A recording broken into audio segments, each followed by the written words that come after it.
How do they get to the model of the atom that looks like this, with electrons buzzing like superactive flies around the nucleus at supersonic speed, sketching remarkable shapes? In this lesson, we will discuss how man figured out the basic unit of matter and how the ideas of some very intelligent people shaping this concept. We will review the earliest ideas from Democritus through John Dalton, J. Thomson, Ernest Rutherford, Niels Bohr, Erwin Schrödinger, and James Chadwick. The atomic theory hovers about how man developed the concept of what stuffs are made up of, and the series of events that led us to the present model of the atom. Have you ever asked yourself what the basic units of all you see around you is?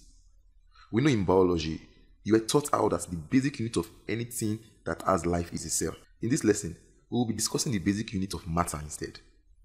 For example, if you pick a piece of stone or bread, let's say gold for example, is it possible to know the very basic units that stack up to make up that chunk of gold? Let's see how man got to figure out what makes up everything we see in our universe.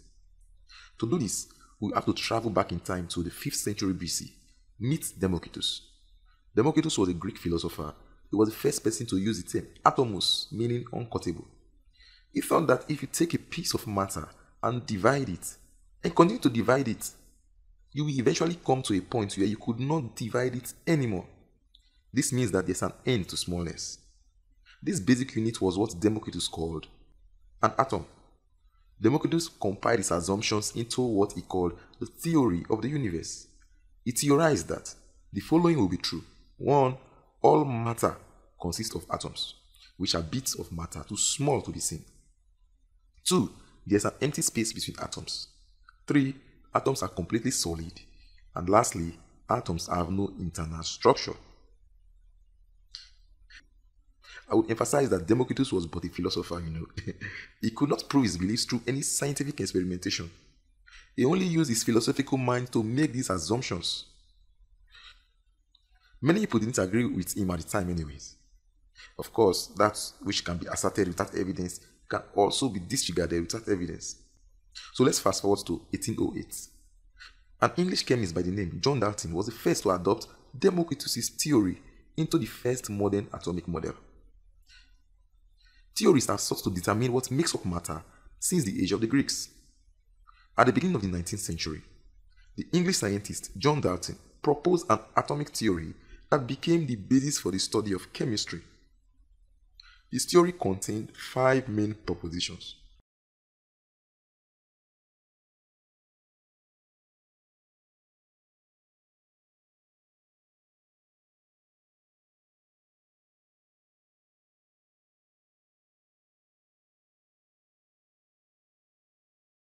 Not all of these concepts were new anyways. Dalton's theory built strongly upon the work of other scientists such as Henry Cavendish and Joseph Louis Proust, for example. His contribution was to combine these ideas into a very consistent theory that could be measured and tested. We can say that what other chemists proposed, Dalton showed. Credited for discovering the electron in the famous cathode ray tube experiment, we can't talk about atomic theory without talking about our very own JJ. This is where football lovers think I was referring to JJ. Come off it. I was referring to J.J. Thomson. The reason J.J. Thomson embarked on this research is to ascertain the nature of the charge of the cathode ray. Let's look at how he figured this out and discover the electron. Cathode ray tubes are sealed glass tubes from which most of the air has been evacuated. So we can say it is a vacuum. A high voltage is applied across 2 electrodes at one end of the tube, which causes a beam of particles to flow from the cathode to the anode. The tubes are called cathode ray tubes because the particle beam or the cathode ray originates at the cathode. The ray can be detected by painting the material known as phosphorus onto the far end of the tube. This phosphorus spark or emit light when impacted by the cathode ray. To test the properties of the particles, Thomson placed 2 oppositely charged electric plates around the cathode ray. The cathode ray was deflected away from the negatively charged electric plate and towards the positively charged plate. This indicated that the cathode ray was composed of negatively charged particles. Thomson also placed 2 magnets on either side of the tube and observed that this magnetic field also deflected the cathode ray. J. Thomson was an excellent physicist and thus did not stop when he had found this negative charge. The result of this experiment helped Thomson determine the mass-to-charge ratio of the cathode ray particles, which led to a fascinating discovery. The mass of each particle was much smaller than that of any known atom. Thomson repeated this experiment using different metals as electrode materials and found that the properties of the cathode ray remained constant no matter what cathode material they originated from. From this evidence, Thomson made the following conclusions. 1. The cathode ray is composed of negatively charged particles, which he called corpuscles. The particles must exist as part of the atom, since the mass of each particle is only 2,000 times the mass of a hydrogen atom. These subatomic particles can be found within atoms of all elements. While controversial at first, Thomson's discoveries were gradually accepted by scientists. Eventually, his cathode ray particles were given a more familiar name: electron. The discovery of the electron disproved the part of Dalton's atomic theory that assumed atoms were indivisible. In order to account for the existence of the electrons, an entirely new atomic model was needed. Using what he had discovered, Thomson predicted what an atom should look like. These are the key points to Thomson's atomic model. Because of its design, this model is known as the plum pudding model. Each atom is a sphere filled with positively charged fluid. This resembles the sticky jam part of a pudding. Corpuscles, which we now call electrons, are the negatively charged particles suspended in this fluid. This resembles the plums in the pudding. We can liken this model to a digestive cookie, where this part is the sphere filled with positive charges and the chocolate is in negative charges. It did not predict the movement of the electrons. The gold foil experiment conducted in 1913 is a verification experiment of the Rutherford's nuclear model of the atom postulated in 1911. The experiment involved having a radioactive material and a special material that would act as a screen, which will glow when alpha particles get in contact with it. A piece of gold foil is placed between the radioactive material and the screen. When the alpha particle hits the gold foil, most of the times they go through the gold foil and registers on the screen as shown. At other times, we see that they kind of veer off to the sides. Also, at rare occasions, the alpha particles sort of move back in the direction they were coming from in large angles. When the alpha particle hits the gold foil, most of the times they go through the gold foil. That's why they register on the screen. Rutherford's interpretation of this is that most of the atom must be empty space. At rare occasions, the alpha particles bounces back. He maintained that you cannot have such a phenomenon unless most of the mass of the atom is concentrated at the center. This is what gave rise to the atom as having a nucleus. At other times, we see that they kind of veer off to the sides. Rutherford concluded that this veering away is as a result of the repulsion between positive alpha particle when it moves close to the nucleus but not hitting it head on.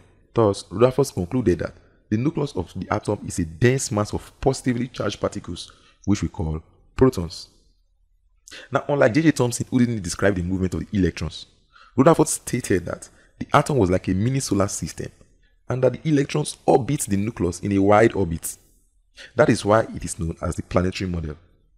The main problem with Rutherford's model was that he couldn't explain why negatively charged electrons remain in orbit when they should instantly fall into the positively charged nucleus and the atom should collapse. This should happen for two reasons. One, unlike charges does attract.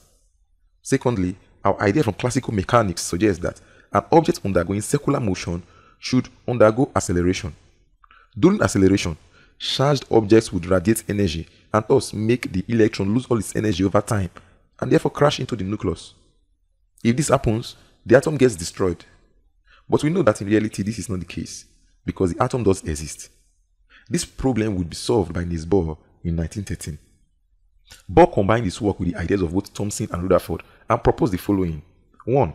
Electrons do not radiate energy so far as they remain in an orbit. It therefore follows that an electron would not lose its energy or slows down provided they remain in their natural orbit. 2. Electrons radiate energy only when it moves from higher orbits to lower orbits by emitting a photon of light. And they only absorb energy when it moves from a lower orbit to higher orbits by absorbing a photon of light also. Electrons do not radiate energy when they are in their natural orbits, which is referred to as their ground state. To move between orbits, they must either emit or absorb a photon that has the exact amount of energy equal to the energy of the orbits they move to. It therefore follows that an electron would not lose its energy or slow down provided they remain in their natural orbit. Bohr's model of the atom did solve the challenges posed to the Rutherford model of the atom, but it's not devoid of its own challenges. The main problem with Bohr's model is that it works very well for atoms with only one electron, like hydrogen or helium ion, but it breaks down when used for multi-electron atoms. It also violates the Heisenberg uncertainty principle because it considers electrons to have both a known radius and orbit. Heisenberg principle already stated that it's impossible to know for certain the actual position and momentum of a particle simultaneously. Well, Bohr's model of the atom assumed fixed orbits and trajectories for the electron. Simultaneously known orbits and trajectories violates the Heisenberg uncertainty principle. Bohr was able to predict the difference in energy between each energy level, allowing us to predict the energies of each line in the emission spectrum of hydrogen and understand why electron energies are quantized. This was a step in the right direction, but the model breaks down when applied to multi-electron atoms.